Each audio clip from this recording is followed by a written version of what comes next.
So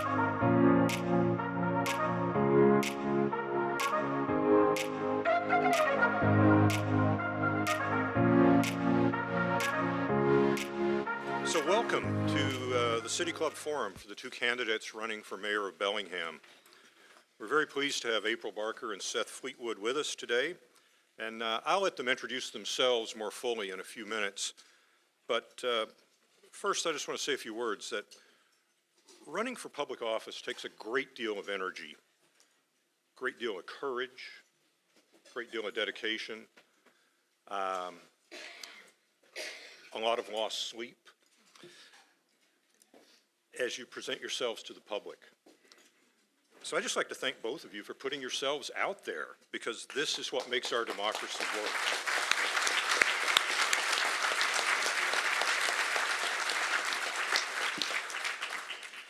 Now, you're running for mayor of Bellingham, so just a brief word about that office. The mayor is elected to a 4-year term as the city's chief executive and administrative officer. Earns an annual salary of $165,600, coordinates and supervises all departments and employees, and is required to present a proposed budget to City Council for approval. Now, just a word about our format today.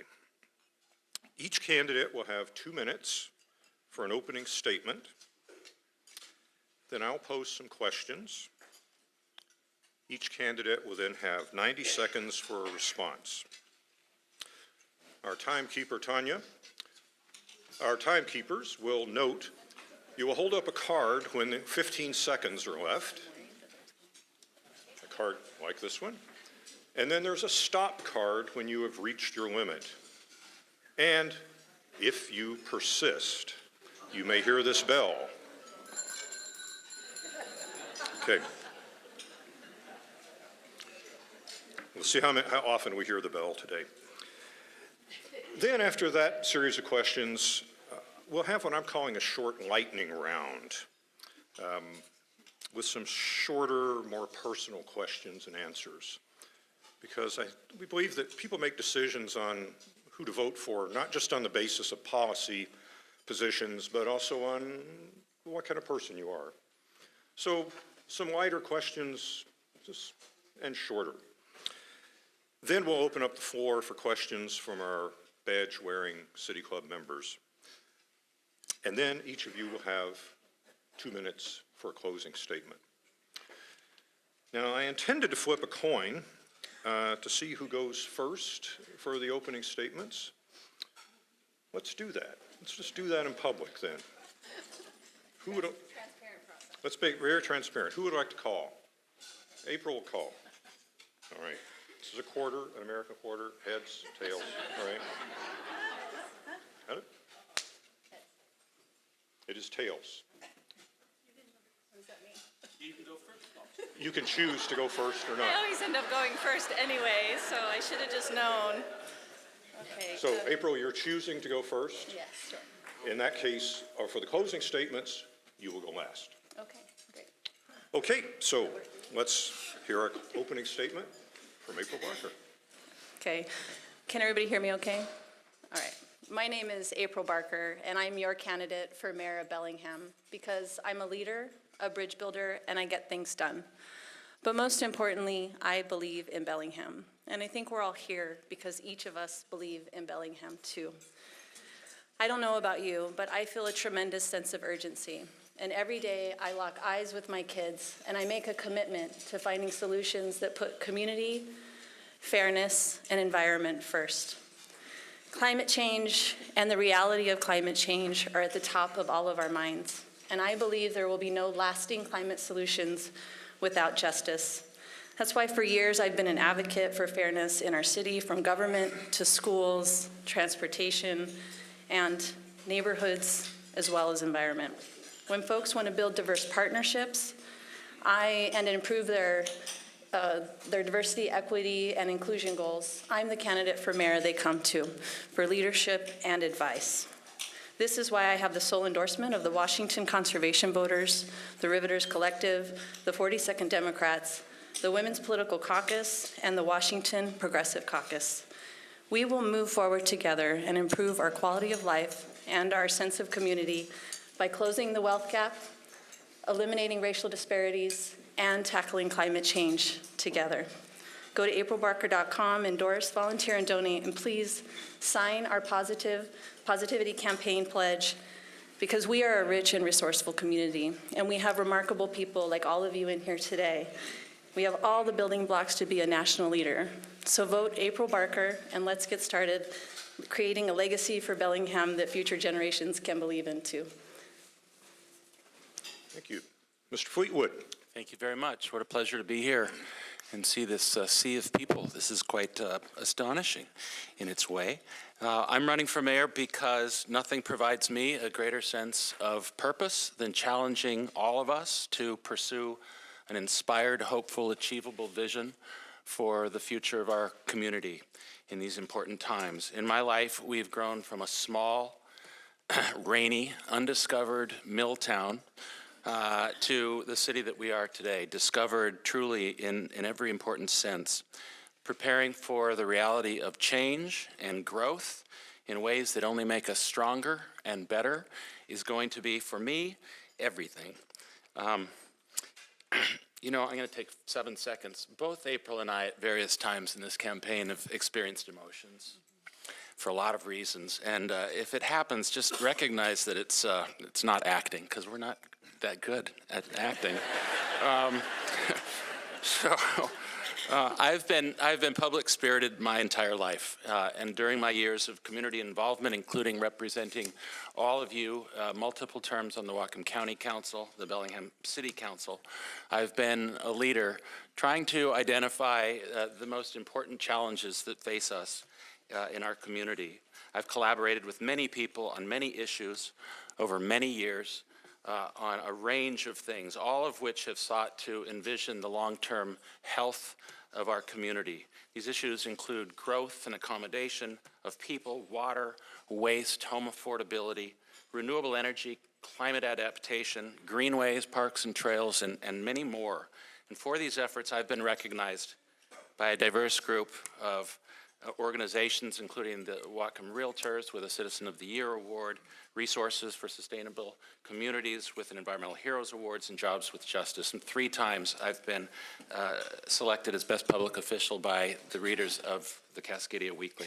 I offer a range of qualities and experiences that give insight into how I'll perform as mayor, and I look forward to elaborating more. Thank you.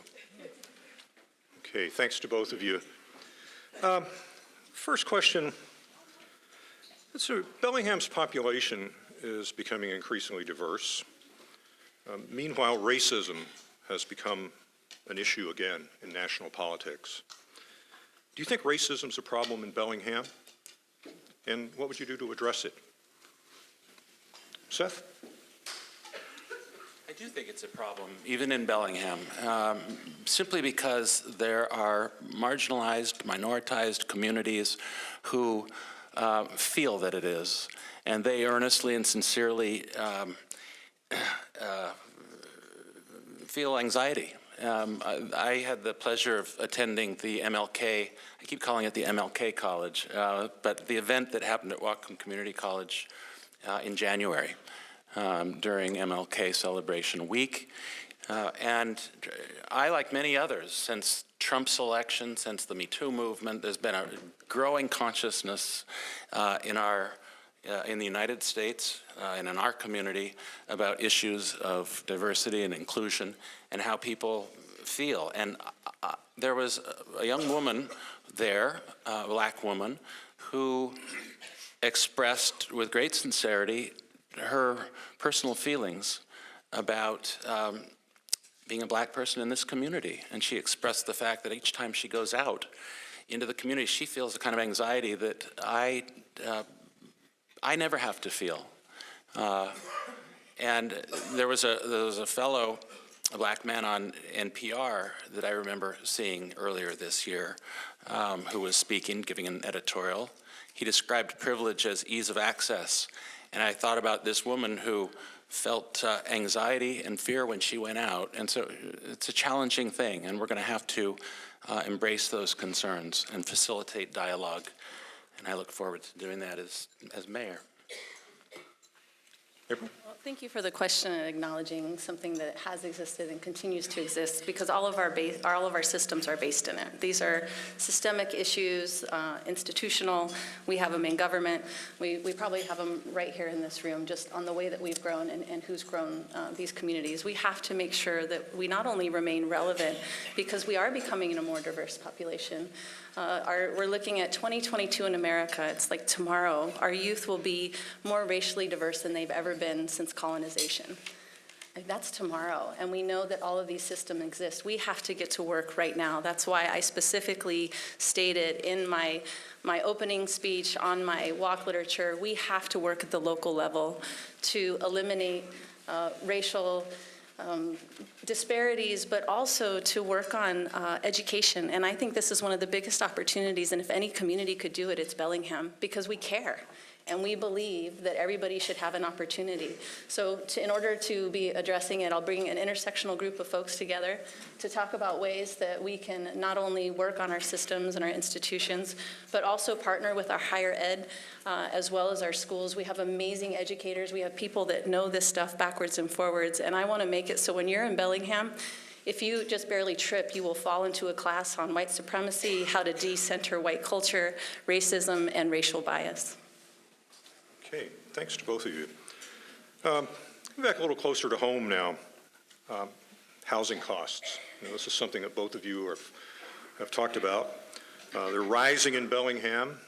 Many young people and others simply can't afford to rent or to buy a home here, so they leave. How would you deal with this crisis? And be specific. What are the first two specific things you would do about this housing affordability crisis? April, could you start? So I'm already working on this. This sounds really, can everybody hear me okay from up here? Okay. You can't hear me? If I move my head, you can't hear me. I'll just move my eyes. Okay. Can we start the time over then? So I'm already working on these issues, and you're right. We have the ALICE report, which is basically asset-limited, income-constrained families. We have more than 50% of our families are really struggling in Bellingham, and they're not able to participate in things like this because they just don't have the privilege and the time. We have to work very, very hard, and I've been doing that at City Council, already trying to provide opportunity for different housing types in our neighborhoods, but also working on what's called a housing equity assessment. For years, we have relied upon jobs coming here that can afford the housing that we already have, and that is not working. Businesses are telling us they won't even come here because we don't have the housing that can support the types of jobs that they can bring. We are working for that with the housing equity assessment, identifying the jobs we've historically had, median incomes and fixed incomes, and what would the housing look like if we built for the people who are already here. So we should have that assessment done by the end of the year. That will tell us what zoning changes we need to do, what incentives we need to put in place, and also this will be asking this community to come up with a percentage of permanently affordable housing for 60% up to 150% of area median income. Because even if we crack the housing nut today, people are still going to come here, and that housing will not be affordable tomorrow. So we have to invest in our workforce, in our elders' homes, people with fixed incomes and disabilities, and we have to do that now. Seth. Well, first off, I would just acknowledge that it is absolutely a crisis. Homes are unaffordable in this community for half the people that live here. It's utterly unacceptable. It's a trend that's happened in other places all around the country, especially here in Western Washington. We all know the cause of it. Wages aren't keeping pace with the cost of housing. In migration, people are moving here, bringing with higher means, and it's creating a real problem. I would observe a couple of things. First off, things I've worked on in the past that relate to this issue, and they're related, of course. One is the growth forums 15 years ago. It was the first community conversation where we tried to figure out how to accommodate people that are going to be moving here in ways that don't require perpetual expansion of the growth boundaries. It was the first community-wide discussion on density. And what's evolved from that is the planning academies, the effort to create the infill toolkit. And one of the things as it relates to that, of course, is what's now referred to as missing middle housing. We need to create additional types of housing that people can afford. The other thing that I worked on was the Countywide Housing Affordability Task Force. That was in the midst of the growing bubble many years ago. We learned about the complexity of creating housing affordability, but one of the efforts that came from that was the Bellingham Home Fund, and that's a source of money that can be used to create permanently affordable housing, and I'm sure I'll have an opportunity to elaborate on that later. Thank you.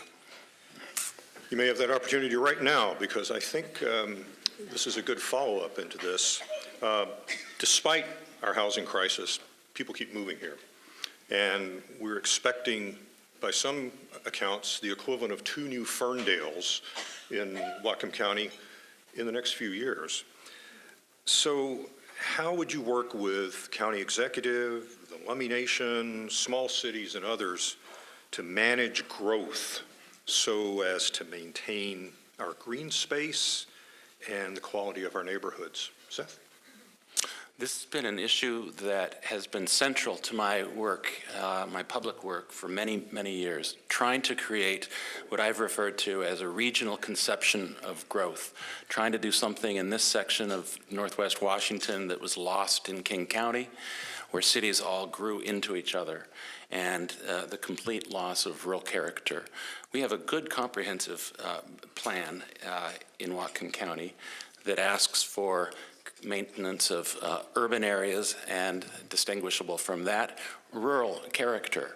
And so the growth forms that I referred to earlier was an effort to try to come up with recommendations that were in fact incorporated into our comprehensive plan that identify ways to densify without having to expand the growth boundaries. So I think we've come to a place now in the evolution of these things, and April's had the pleasure of working on them more in-depthly in recent years than I, that relate to how we're actually going to do that. The essence of the growth forum recommendations were to create neighborhood villages.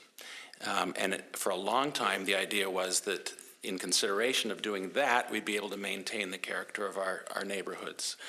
What I've seen evolve from that, especially with the addition of the infill toolkit options, are how we're going to employ those in ways that maintain neighborhood character and do it thoughtfully so that we can move forward with hopefully a broad conception of how we're going to grow and stop some of the battles that have happened in our city. Okay.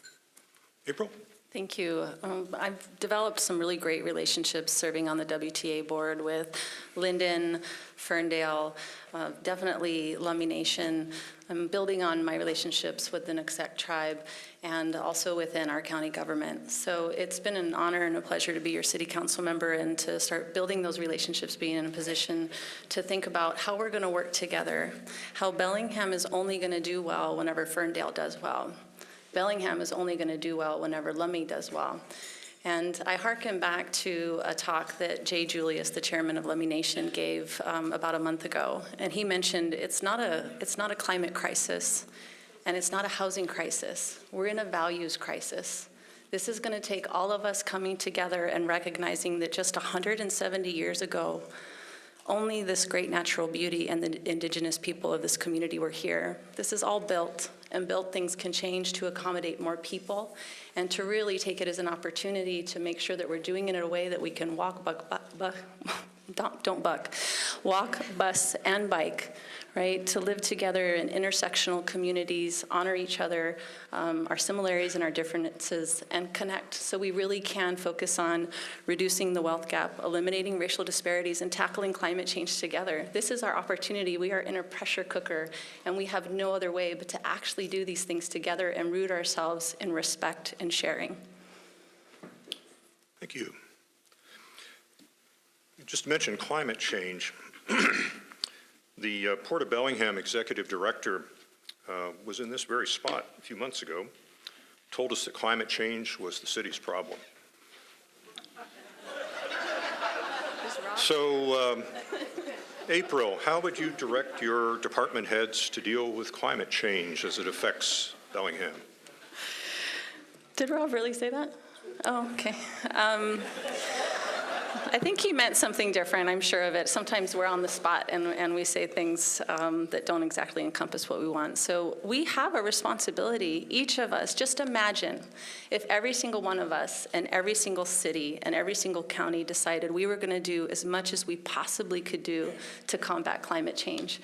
And already to change, we're expecting some tremendous increases in weather events with the climate that has already changed. Like, just imagine that. So I take it very seriously. I worked with Bellingham 350, getting a lot of pushback politically because I set those ambitious targets. I brought those forward to the council to say 2045 is great, and I'm glad the state's willing to do that, but we got to do whatever we can to even get there sooner. So I'm looking forward to being a policymaker in a place that those results from the Climate Action Task Force will be coming by the end of this year. I'll be in a position to put policy in place. I'll understand what the intent of that policy is, and then I will be your executive that will make sure that I will implement it and implement it fairly.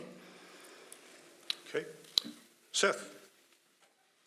Well, we're in a climate crisis, and I trust we all appreciate and recognize that. I'm not new to the climate awareness issue. I've been a passionate climate crusader for many years. I ran against Doug Erickson 5 years ago and sat in this place and against a climate denier, which was frustrating, as you can imagine, for me. But the object was to win a majority in the state Senate and pass climate legislation. I had the pleasure of being in Paris, volunteering with the Climate Reality Project, Al Gore's organization, of which I'm a member. And one of the things that came out of that momentous occasion was that the world agreed for the first time that we have to do something about climate. But importantly, it was not a plan, it was a goal. What I take from all of that is that if we're serious about climate, every single governmental organization in the world has to do their proportionate share. And that means that Bellingham has to get really serious in the 2020s. I see everything that we're doing right now is prepping ourselves for that consequential decade of making real advancements. As mayor, what I will do is take the work that the climate committee for the county and the city are doing and establish benchmarks and then identify plans about how we're actually going to achieve them. We're going to monitor them and take them very seriously, and we're going to become a model city of how to do it. Okay. We seem to keep talking about crises that we're facing here. Let's do something a little more bureaucratic. Since we said at the beginning, it's the responsibility of the mayor to present a budget to council for approval. What would be the role of council in shaping your initial budget proposals? Would you consult with members of council before doing your budget, or do you present it as a fait accompli? Seth? Yes, of course we would consult with council. They have the power of the purse. They make the final decision. The mayor presents the budget, and they're empowered to amend it and approve it. And I would point out that there is a robust process that perhaps could be more robust as it relates to preparation.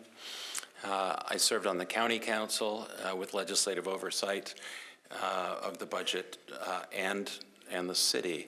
And I have some insights into how it could be done better. There's a constant friction between the executive and council, in my experience, about the process of presenting the budget. I'd like to identify some ways in which council members feel that the process of putting competing priorities on the balancing scale for consideration and potential elimination or addition are done in a way that's a bit more satisfactory to council. That's one insight that I'll have as somebody that spent a lot of years doing that kind of work. But yes, it can be improved. Always, I look forward to collaborating with council members to identify ways that they can feel more included in the process. April? So for the past 4 years, I've been involved in 2 biennium budgets and, of course, then 2 mid-biennium updates. And I've recognized some of the really great things that we've done as a city and the process that we have in place, but I've also recognized a lot of opportunity.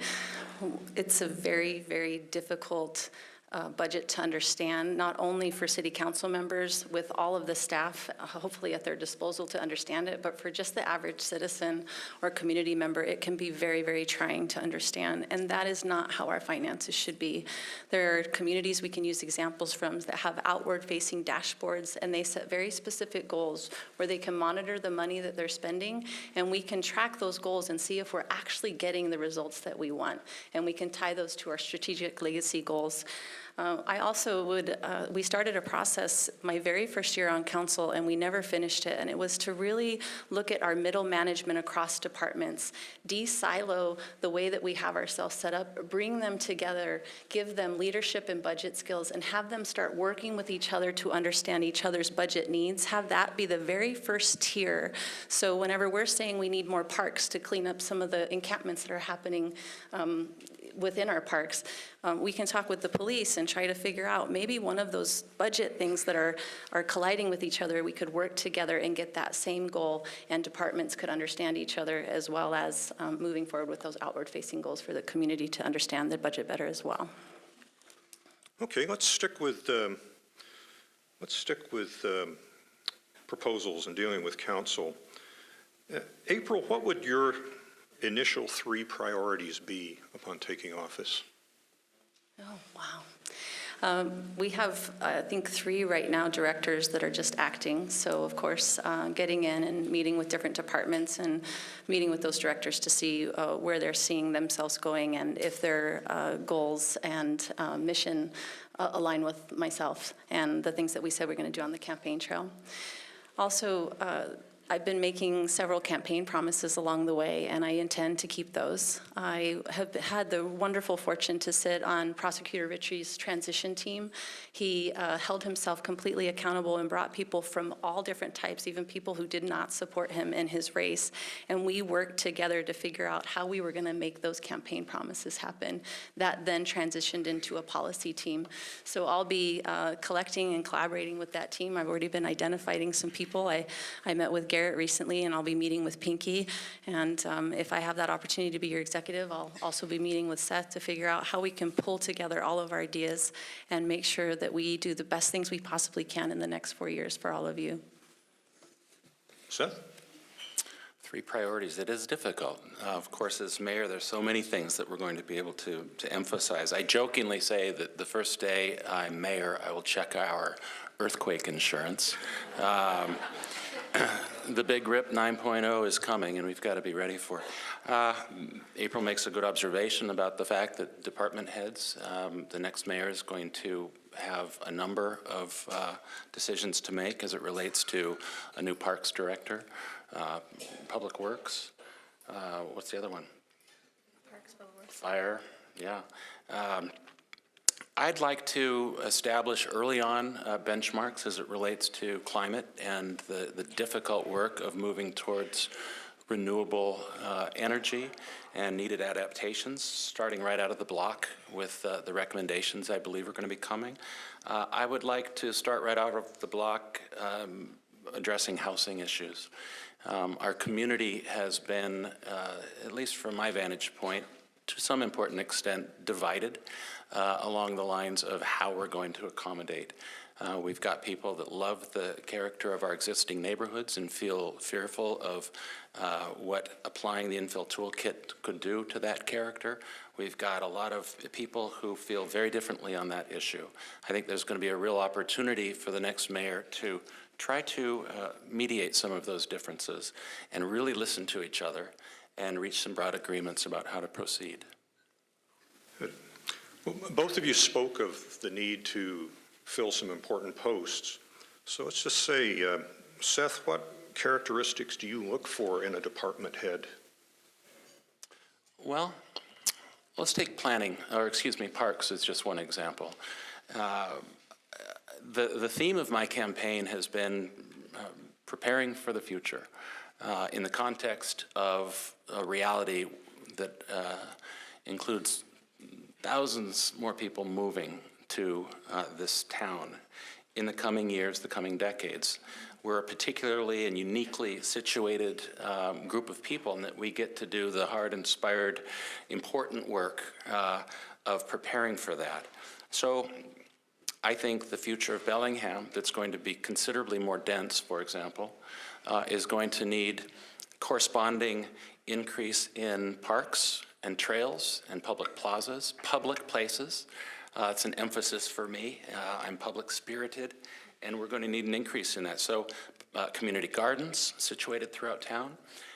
I would like to see a quality in the next Parks Director. And by the way, as a proviso, this is in no way a comment on anyone who's there now. It's just you asked me what the next director would certainly have, but they would have to be very motivated to share that vision of the importance of the 2020s in Bellingham in creating what I like to call an alternative environmental infrastructure. I want us to be a very green city, and I want the next park director to be entirely on board with that vision.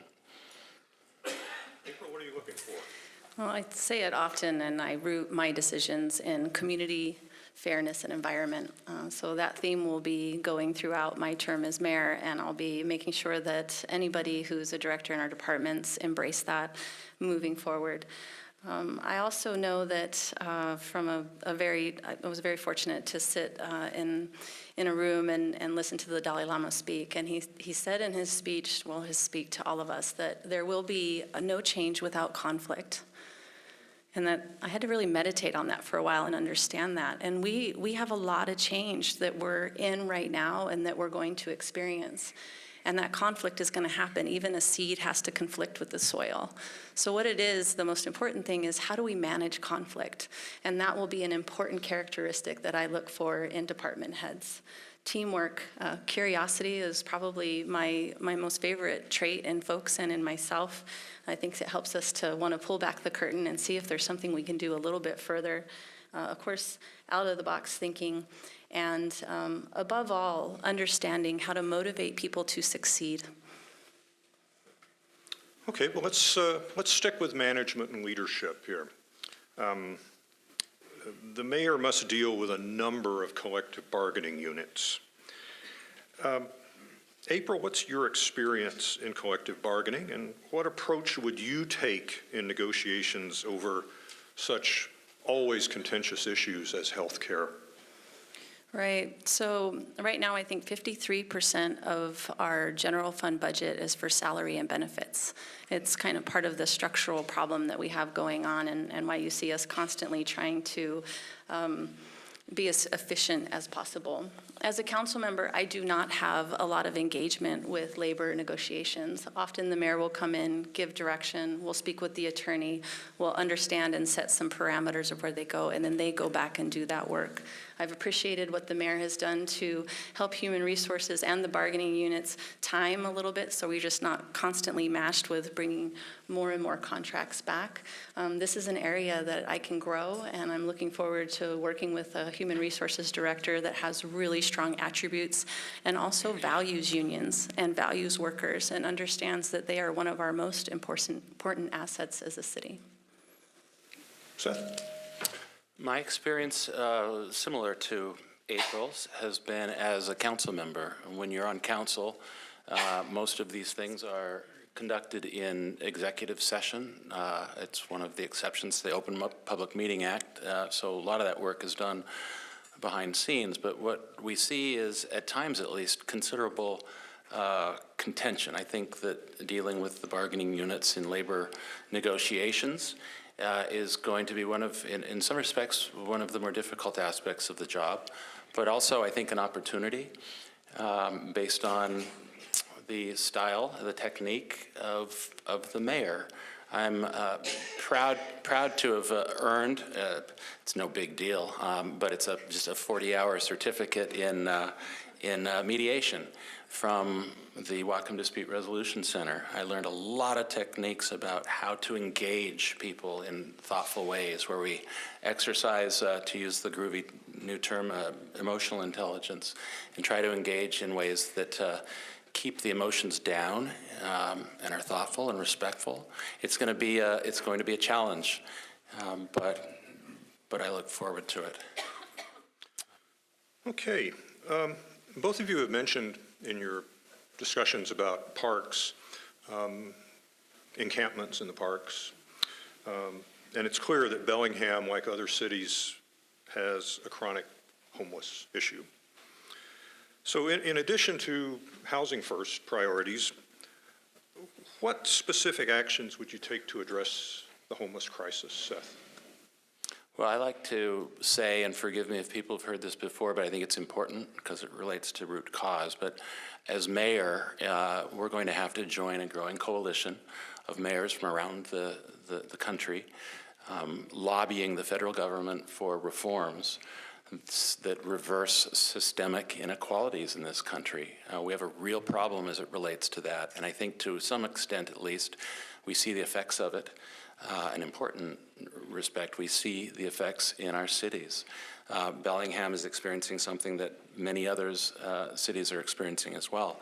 What I can say is that we have the resources in this community. A number of my friends, colleagues are people with great expertise in how to address thoughtfully the homelessness issue. And it's something that we have to do as a community. It's just an expectation, not just for the individuals themselves, but for the whole community. I would like to do more work to create shelters. I think we've developed some broad agreements. Just in the last year or so, I've seen a coalescing around this as it relates to the idea of getting away from one large monster facility and creating smaller facilities that are, for some folks, permanently transitional housing that then permit unique populations to have a special place to go. We have resources financially in this community that will allow us to get there. I think the next mayor is going to succeed in that challenge. April? Thank you. As far as our riparian areas, our waterways, and our parks, I received some criticism because I put policies in the comprehensive plan that said that we would absolutely prioritize those when it comes to encampments. We put tons of resources into repairing those areas to preserve them, and unfortunately, for whatever reason, they get trampled and we have to go back and do it again. We are going to have a delicate balance with environment and these systemic problems that we've created.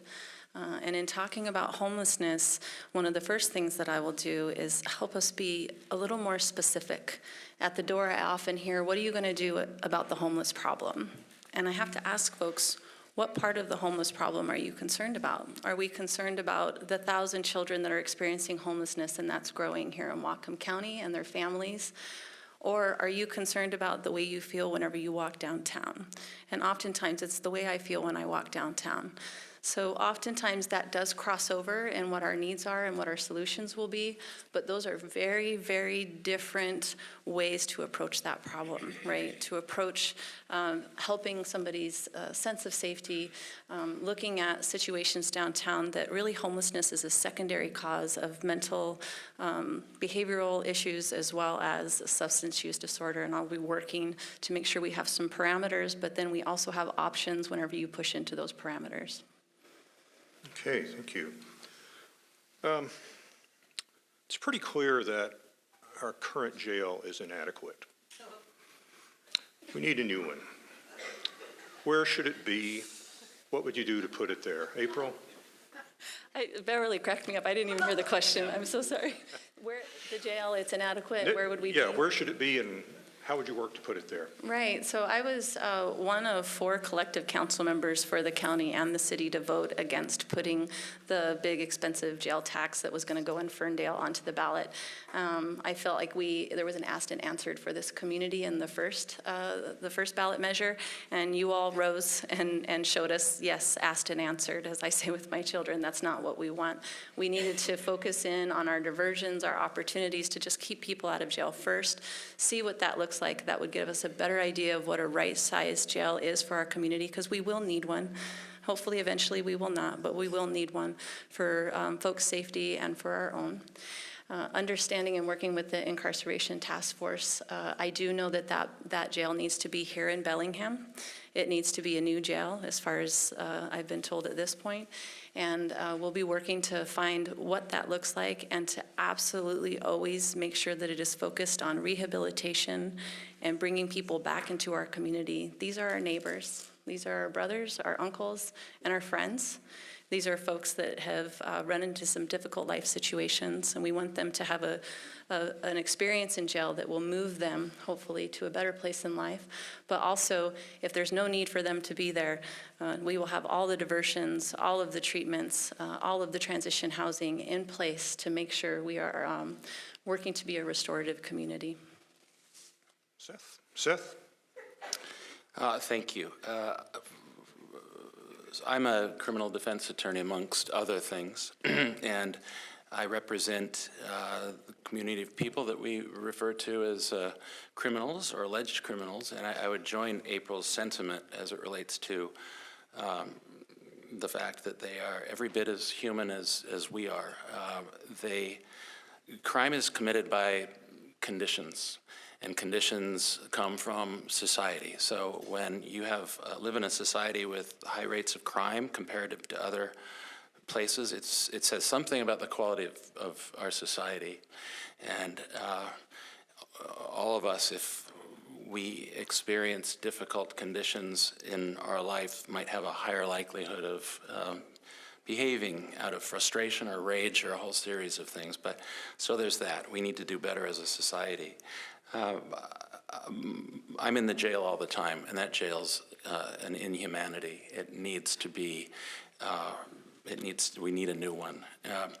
I would observe that there's been an enormous coalescing in the last several years because of the good work of a lot of people in this room as it relates to changing the attitude about what we need. Years ago, when I was on the county council, I proposed going vertical downtown, but we didn't have the support for it then. The agreement now is around the fact that we need a centralized jail. It needs to be vertical, and we need to commit to alternatives, and that's a substantial change for the better. Sorry. Okay. Seth, you mentioned earlier the need for mayors and municipalities to actively lobby the federal government and other governments for ways to reduce inequality. Another area in which local governments have, it seems, limited power and wind up paying the cost is in gun violence. Some local governments, in San Jose, California, for example, the mayor has proposed an ordinance requiring gun owners to have liability insurance or else pay into a fund to defray the cost of gun violence. That's not working in Washington because Washington has preemptive laws that preempt states, localities from doing that. But what can a mayor do? What should a mayor do in the face of the risk of gun violence? I guess this will be my opportunity to say I'm not precisely sure. But I do know how to do good research. Legal research is what lawyers do. My first impulse when you brought the gun issue up is that broadly speaking, the governmental unit that has authorization in that realm, of course, is federal government in many respects, but also the state government. So to what degree the state government has authorized local municipalities to regulate in this area, I need to understand a little bit better. What I can tell you is that to the degree we do have authority in this area, I would take action on it quickly, willingly, happily. I remember sitting right here 5 years ago when I was debating Doug Erickson, and we couldn't even get agreement with people on the other side of the aisle on things like the efficacy of background checks. I think the gun problem in this country is an abomination, and if there's room for a city government to take action in this realm in a way that would actually move the dial effectively and protect public health, I would do so. April, what can a mayor do? I think the first is to just recognize and again be mindful of how we speak about things. And this is really a public health issue. This is a safety issue. I've been researching deeply and talking with different gun responsibility groups on what it looks like when we do move forward getting into office and what we can do as a mayor. There's a lot more research to do, but one of the first things is partnering with our research institutions. It's very difficult to get policies through when you don't have research, and we do not have great research with gun responsibility and gun violence. So we could start that right here in our own community. We've recently had some gun violence happening. We know that that's causing harm, and that likely that person too is experiencing harm. I want to really look into, there's a couple of municipalities that have worked together. I think that we have to be very careful on our own biases, but they've worked and been very successful to look within their community, set certain factors, who is most likely to commit gun violence. And then they worked with those community members. Again, I want to make sure that we don't unfairly target somebody, but they had a tremendous success in bringing down the amount of gun violence and the folks who were perpetuating gun violence in just being proactive. Okay. Well, I'm going to get into the lightning round in just a minute, but one last question under the 90-second rule. April, what's the biggest mistake you've made? How did you deal with the consequences?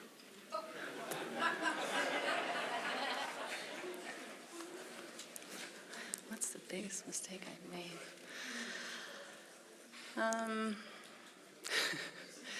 If we were just like at a party, I would probably have a funny joke about it. But since my children will be watching this later, you know, I have made mistakes in leadership. I've gone too far out in front. I have moved too fast. I have forgotten to look back and make sure everybody's moving along. When I've made a mistake and I've upset somebody, it's taken me a long time to go back and to repair and mend, not knowing exactly how to do that. I've experienced that throughout my life. I'm trying to get better at it. I think as a leader, you're very exposed. And you do have to go out in front, and you have to manage how far out in front you go and how bold you can be. You have to be inspirational, but you can't be demeaning or hurtful, right? You have to figure out how to move people in a direction that they want to go when sometimes everything in society is telling them to go the other direction. So I'm still trying to manage those relationships and figure out how to rebuild those bridges. I guess that would be the biggest mistakes that I've made and how I'm trying to go back and repair them. Seth, regrets? Generally, or just in public life? Your choice. My choice? Gosh, we should have prepared for this one. This is like the obvious one they always ask. I've made all sorts of mistakes in life. Oh, my God. I'll cop to one. I'll get some grief from some of my fellow ex-council members in this regard, but and this is probably against my interest to even bring this up. You could exploit this, April. Years ago, not that many years ago, I voted in the minority on the fireworks ban in Bellingham. And it was a 4-3 vote. I was quite confident of my position and the reason for it at the time. The things that were so offensive to everybody were already illegal. Bottle rockets, firecrackers. And I thought we were outlawing, sparklers. And I had such a great time as a kid playing with them that it didn't. But there was a real lobby to push us to consider the effects as it relates to PTSD on veterans and also the effects on animals. And I had a beautiful little kitty that was getting quite old at that time, and she was shocked because someone blew up an M80 right outside the window where I lived. This is like 2011 or something. And I think in retrospect, I have to acknowledge that the firework ban in Bellingham, on balance, is a good thing. It's a lot more peaceful and quiet here now. There's one. Okay. All right. Should probably get our microphone people out preparing for questions, but let's begin the lightning round here. And as I said at the beginning, I'm asking for some more personal questions here. Don't worry about the timing on this one. I'm sure they'll be short and sweet. Because I think, people make decisions on who to vote for, not just based on policy positions, but who you are, just trying to get a sense of who you are in sometimes some light areas, and again, in the mistakes you've made, maybe a somewhat heavier area. But Seth, let's start with you. What's the last book you read, and why did you like it? Or did you like it? What was the last book I read? I've always got about 6 books going on at the same time. I read about 2 pages before I fall asleep.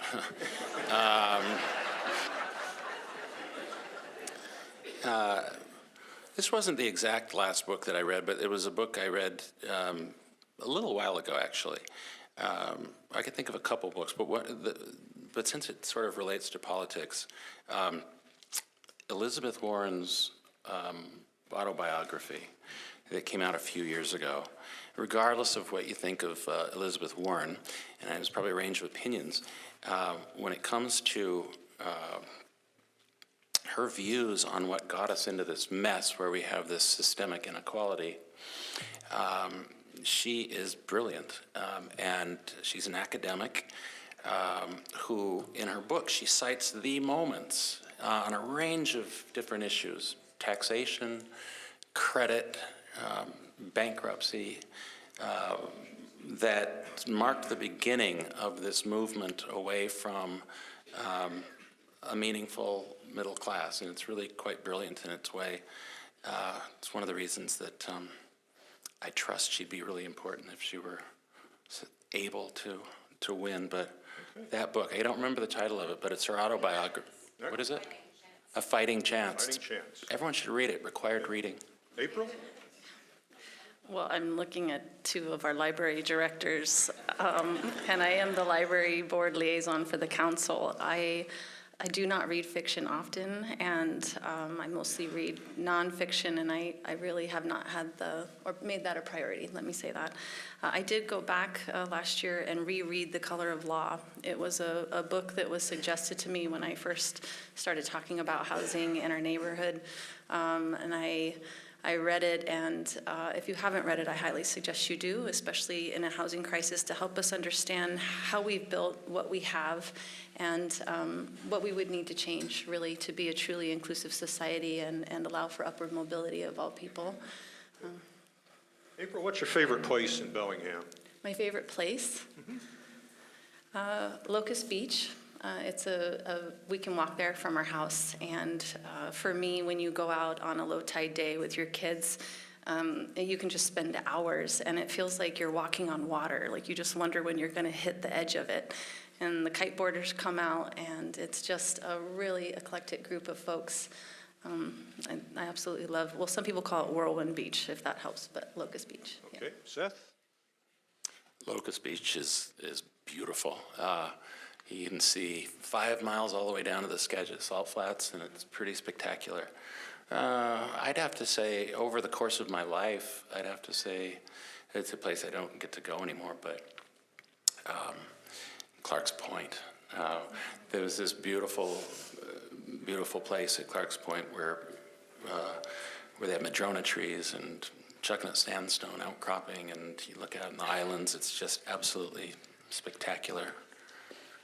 Okay. Seth, most influential person, past or present, in your life? Most influential person. Well, see, this is the kind of thing designed to get us choked up.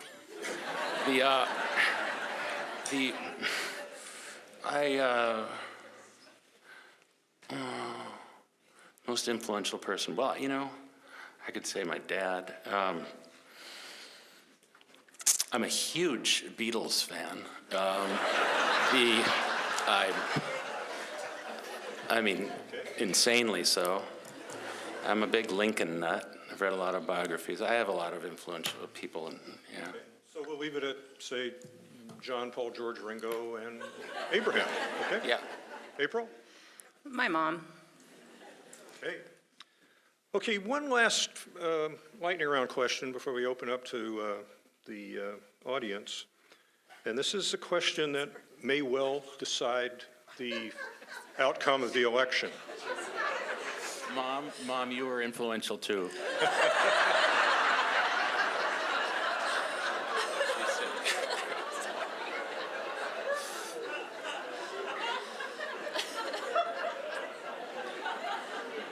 Permission to revise and extend his remarks. Okay, one last lightning round question, and one, again, on which the outcome of the election may depend. Let's see, whose turn is it? It's Seth's turn here to get it first. Oh, it's April's turn, you're right. Are you a dog person, a cat person, something else, or none of the above? I'm all of the above. We have chickens, dogs, just got a cat that our last cat passed away last Valentine's Day. So anything and everything we can bring into our house and have our kids have that experience, I think it's super important in developing compassion and empathy. Very smart politician. Seth. I love animals, dogs, cats. I want to get dogs and cats again someday. I had a cat named Diddle, who I got her when she was 3 months old, and actually about 9 months old, from my neighbor who had a 3-year-old daughter, and she named her because she'd say, she's a tiny little cat, and she'd say little kitty, and she mispronounced it, she'd say diddle kitty, so they named her Diddle. But I had Diddle for 19 years, and haven't replaced her yet, but I will someday. Okay. All right, so let's open up questions. We have people with microphones on both sides of the room here. I'm not recognizing individual people. I'm only recognizing the sides of the room, and the microphones will find you. As always, I ask that you keep your questions brief and in the form of questions.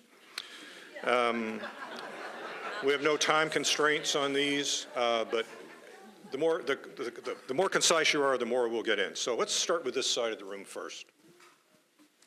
Thank you. As a pediatrician, I feel it's my duty to bring up one more crisis, the crisis of quality daycare, specifically daycare that provides a quality early learning environment for the developing brain, which impacts adult learning and health. It's just not affordable or available for working parents. The impact of this daycare crisis is understood by educators and public health officials and business. So in your role as mayor, what role would you have in addressing this crisis? I had the good fortune just last week of meeting with Superintendent Baker, talking about a range of issues. Early learning came up front and center. I recognize that that's one of the important areas where inequality happens in our society generally, and it's a brilliant place, an opportunity where we can create equality. I think we see systemic forms of inequality more strikingly in schools than any place else. So what would I do? Well, I would work and collaborate with people that know how to reverse it, and I would actively join as a partner in taking the advice of people who know how to implement policies that reverse that. And I would do so willingly to every extent that I can. So if you're not involved in childcare at this point or don't need it, we are in a childcare crisis in Whatcom County. I've been working with the Whatcom Health Department for the last 3 years on a process called Generation Forward, where we've been looking at what prenatal all the way up to age 8, what families with those children need in order to be successful. You have 5,000 children in Whatcom County who do not have access to certified childcare. They're somewhere because their parents are working, but they are not in places that we know are reputable and stimulating and making sure that that brain is developing in the way that it is. We hope that they're with people who care deeply about them. 5,000 childcare slots lets you know that we do not have our children kindergarten ready by the time they get there, and our teachers suffer for it, our students suffer for it, and oftentimes those students, they're not able to participate as strong as economy producers later in life. So finding ways that we can absolutely make sure that we are taking care of children prenatal all the way up to age 8 and then further is a priority. We are working on some different funding mechanisms so that we can prioritize that and make sure that we value early learning in this community. You'll be hearing more about that probably in the next couple of years. Also, you know, it really perpetuates, I know that there are men that stay at home with children as well, but it really perpetuates the women's wealth gap. And I experienced that whenever I decided to go back to work after having children. I was going to be bringing home about $2.50 an hour after I paid for childcare. For those of you that aren't involved in childcare right now or don't need it, I have a friend that has 2 children in childcare, not the most amazing, it's good childcare, and they're spending $1,300 a month. That's childcare in this community right now, and it is very, very difficult. So if you aren't at the lower end and you're not getting it paid for with subsidies and you're not at the higher end that can actually afford that, those are those 5,000 kiddos that absolutely deserve respect in their life, and their families deserve to be able to leave them where they know they're going to be safe, but we just don't have those options right now. To my right. Hi. Sorry, I wrote it down because I'm not too good of a speaker. I recognize the importance of supporting those with economic or emotional hardships, and we need safe and stable locations for those individuals. But this morning, there was a suggestion by the government in the Bellingham Herald that we use the field house at Athletic Field, at Joe Martin Field, for emergency shelter for women and children. And I just wonder, what is both of yours opinion on using the field house at Athletic Field? It's that house right by the, across from the baseball, and it's got showers and things like that in it. Well, I'm embarrassed to say that I'm sad that we're a community that's the best we can do. But right now, that's the best we can do. We've had wonderful organizations that have stepped up to be that emergency shelter for women and children, and we put such a demand on them, I think it became overwhelming. So for now, that's the best that we have planned. This has been the work of the mayor and the county and the port trying to come together to figure out how we can have permanent shelter, but we can do better. And as your executive, I'm policy, so I can set policy where we can utilize some of our buildings like we recently did to make this happen. I can try to put equity in policy the best I can and still allow the policy to be a little bendable. But it's really as your executive that I get to finally step into those situations, build those partnerships, and do better. Seth. Yeah, well, broadly speaking, of course, it's easy for me as one who is not a present incumbent to sort of armchair quarterback the whole thing relating to last winter's issues relating to sheltering and caring for homeless people in the cold. I'm sure everyone agrees that we're going to do better this winter. I've not been briefed on the details of the current proposal to house them at Civic Field, but what I can say is that I will support any and all efforts and good ideas that we have in that regard. I agree with April. I mean, it's an unfortunate comment that that's the best that we can do. And I hope to be able to do better. But I don't want to second guess how they got to that particular position. I'm sure they're doing their best and it's well intentioned. So. To the left. Good afternoon. During the last recession, the community really did suffer and had a lot of setbacks. And if you're paying attention to the national level, there's a prediction anywhere from 8 months to 2 years, we're going to go through another economic recession. So as a future mayor, what would you do and how would you approach that as far as prioritizing what type of cuts? And what will you do coming into office to try to mitigate that, to ensure that it's not going to be as devastating as the last recession within Bellingham? Is that me? Whose turn is it? Did you just finish speaking? Yeah, it's your turn. My turn.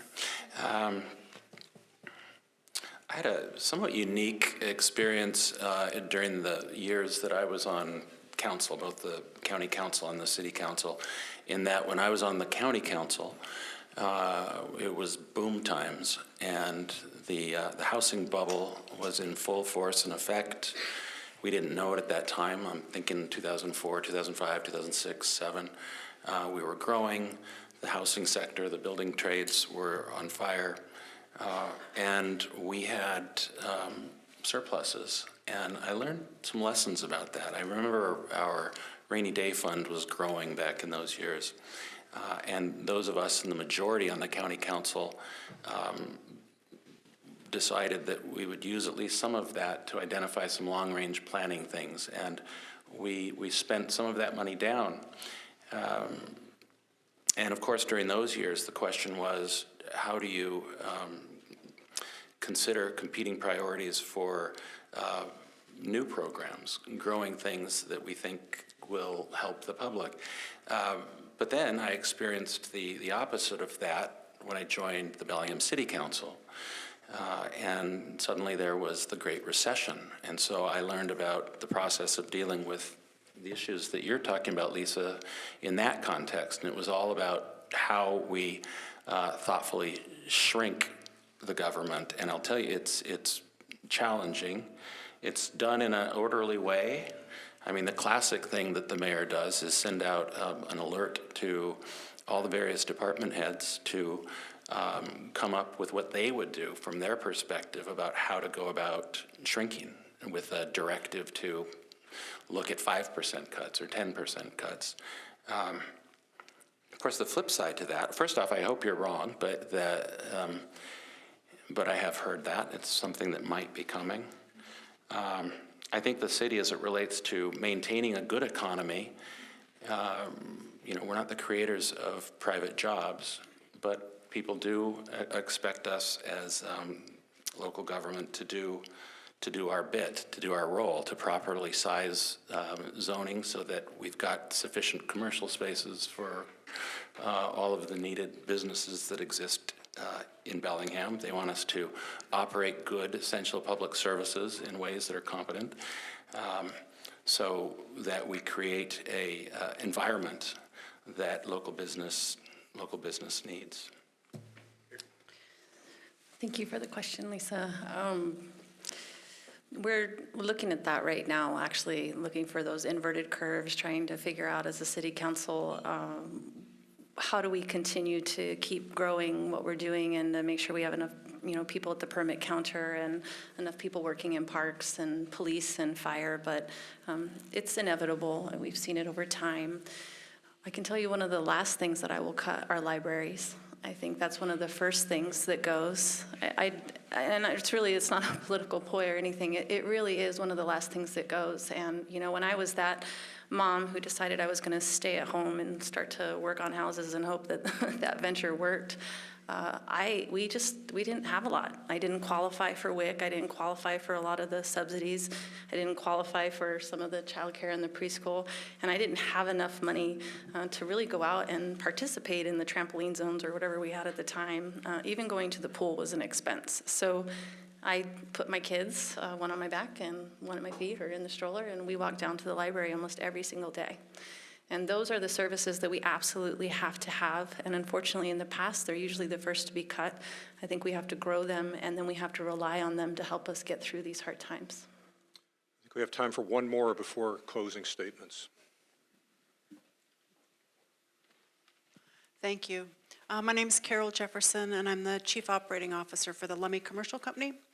I just wanted to ask a position question about the work that we're doing at the Lummi Nation. We own quite a bit of property, as you know, up on Slater, and we're working to develop that economically. And we have asked the City of Bellingham to purchase water. The water lines for the City of Bellingham end very near our property, and so the request has gone out to a business exchange, right, for us to purchase water from the city. The city currently has to flush lines that end there at financial detriment to the city. We hope to purchase some of that water, and in exchange that will increase the quality of the water that you all have in your system. And so my question would be, would you as mayor be willing to support our position and our request to purchase water? Lummi has an extremely important role to play in being an economic driver in our community. As a city council member, the request did come forward, and I supported it as a council member, worked with my council members to understand why it is in the best interest of the city, how we do have enough water to accommodate that, and how it will actually improve our north end systems for water. It would be one of my greatest honors as your mayor to work to build our relationships with not only the Lummi Nation, but also the Nooksack tribe. To make sure that we're doing everything possible as a municipality to either pave the way or get out of the way for tribal sovereignty, self-governance, and for economic vitality. Seth.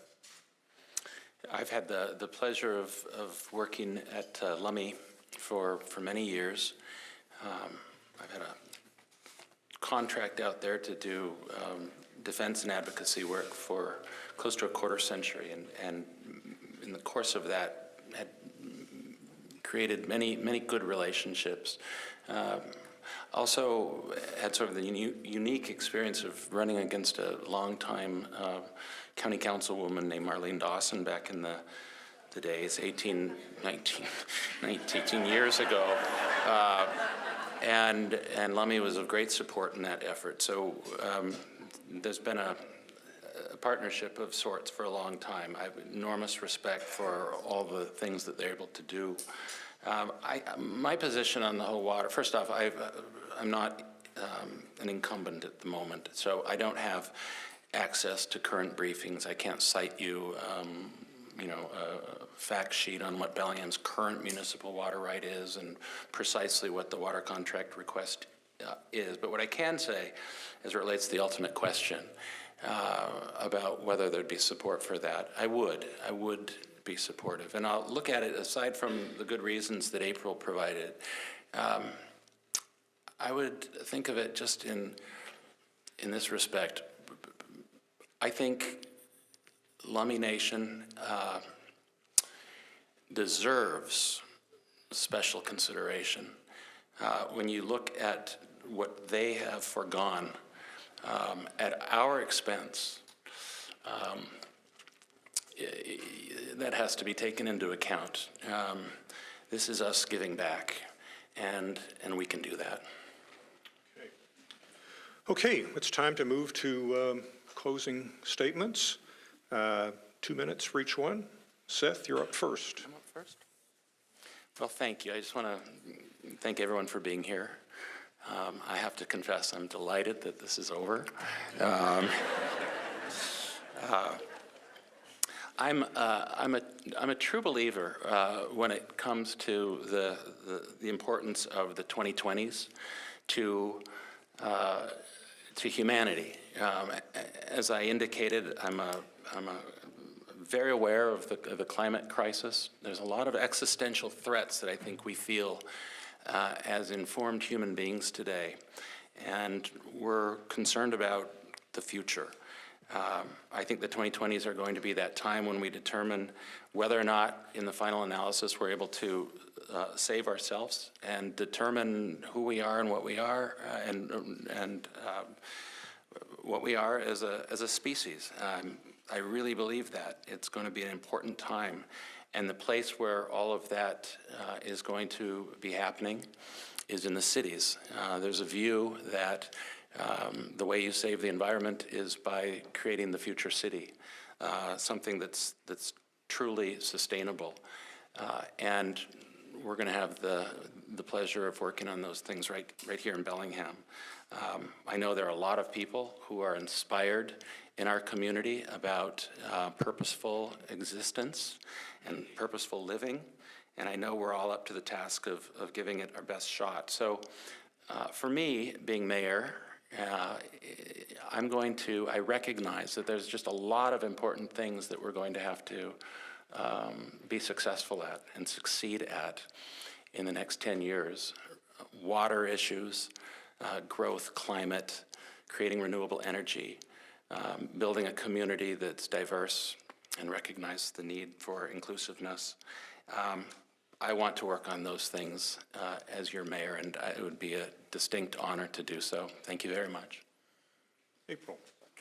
I want to thank everybody for just being here today, taking time out of your day. It's always a unique and different group, and those of you that made that decision to actively be here, thank you, and for all the questions, and of course to the City Club for this opportunity. Yeah, it's glad that it's over. It's a little less stressful, but honestly, these are the only opportunities many of us get other than being at the door to really connect with you all. So thank you for that opportunity. I'm humbled by the support that I see in the room, and for all of our supporters, thank you for coming today. I have one supporter in the room I'd like to call out because it's probably my most valued, because it's my youngest endorsement, Remington. He's over there. He's the former Seahome president, and I appreciate your support and your participation in politics, and I really look forward to watching you grow over time and what you get involved in. I do believe,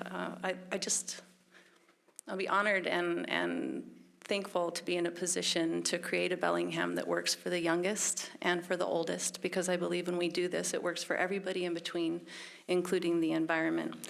So with that, I ask that you would vote April Barker for Mayor of Bellingham, and we can work together to create that legacy for Bellingham that future generations can believe in too. Thank you.